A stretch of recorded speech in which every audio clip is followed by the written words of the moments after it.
শুরু করছি ভক্তিযোগ। ভক্তিযোগ সম্পর্কে বলতে গেলে যে ভক্তি অর্থাৎ ভক্তি কথার একটা সহজ শব্দার্থ, সেটা হচ্ছে সমর্পণ। তো সমর্পণটা কি না, সমর্পণ হচ্ছে নিজেকে সঁপে দেওয়া, অর্পণ করা। অর্থাৎ আমি কোনো কিছু জ্ঞান না করে আমার সমস্ত কিছু যার উপরে বিশ্বাস করে সঁপে দেব, সেটাকেই বলা হয় সমর্পণ। অর্থাৎ খেয়াল রাখতে হবে, এই সমর্পণ কোনো ব্যক্তির উপরে আপনি করতে পারেন, ঈশ্বরের ওপর করতে পারেন, কিন্তু খেয়াল রাখতে হবে দুষ্টের উপরে যেন সমর্পণ না হয়।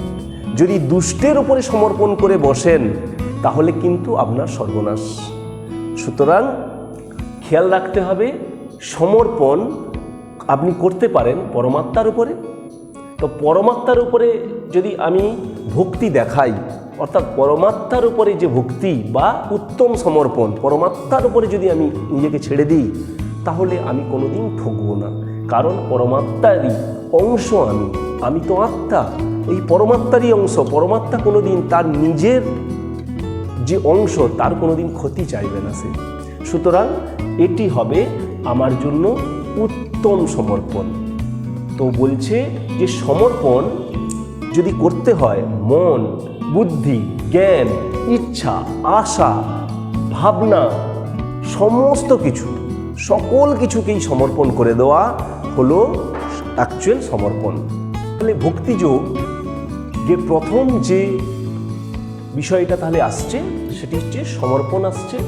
তাহলে আমার শরীরের, আমার মন, বুদ্ধি দিয়ে যা কিছু, সব কিছুই আমি যখন কারোর ওপর সমর্পণ করে দেব, তিনি যা পরামর্শ দেবেন সেই মতো আমি চলব।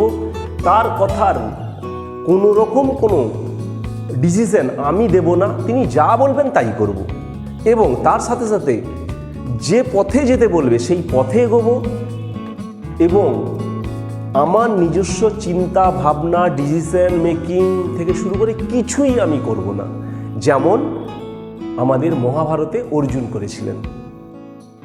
অর্জুনের একটা সময় এসেছিল যখন কৃষ্ণ বলছিলেন যে তুমি যাও, অগ্নির মধ্যে প্রবেশ করো, অর্থাৎ মৃত্যুবরণ করো, এরকম একটা সিচুয়েশন এসেছিল। তো তখন অর্জুন কোনো কিছু না ভেবেই, যেহেতু কৃষ্ণ বলছেন, সেহেতু তিনি অগ্নিতে নিজেকে আহুতি দেওয়ার জন্য যাচ্ছিলেন।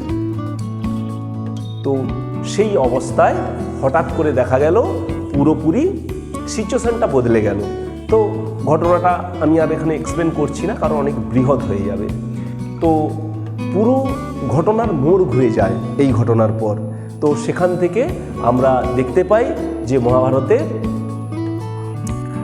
হচ্ছে গিয়ে আমাদের এর হত্যা হয় ওখানে। হ্যাঁ, তো মহাভারতে আমরা এটা দেখতে পাই যে এই ঘটনার চক্রের ফলে এখানে জয়দ্রথের মৃত্যু হয় এবং জয়দ্রথকে অর্জুন হত্যা করে। তো এটা একটা বিরাট বড় ঘটনা, আমি এখানে এক্সপ্লেন করলে এটা অনেক বড় হয়ে যাবে। তো সুতরাং এই যে ভক্তিযোগ, এই ভক্তিযোগে তাহলে মন, প্রাণ, বুদ্ধি, চেতনা সব কিছু দিয়ে আমি যদি একজন সৎ মানুষ বা আমি পরমাত্মার উপরে নিজেকে সঁপে দিই, তাহলে কিন্তু আলটিমেটলি আমার কোনো ক্ষতি হওয়ার কোনো সম্ভাবনা নেই, বরং আমি একটা নির্দিষ্ট পথ ধরে সুন্দর অভিমুখে আমরা যাত্রা করি। এখানে দেখা যায় বিভিন্ন জন বিভিন্ন গুরুর দীক্ষা নেন।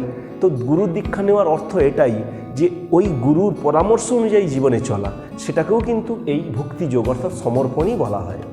তো এটা বিভিন্নভাবে বিভিন্ন মানুষ বিভিন্নভাবে অ্যাপ্লাই করেন।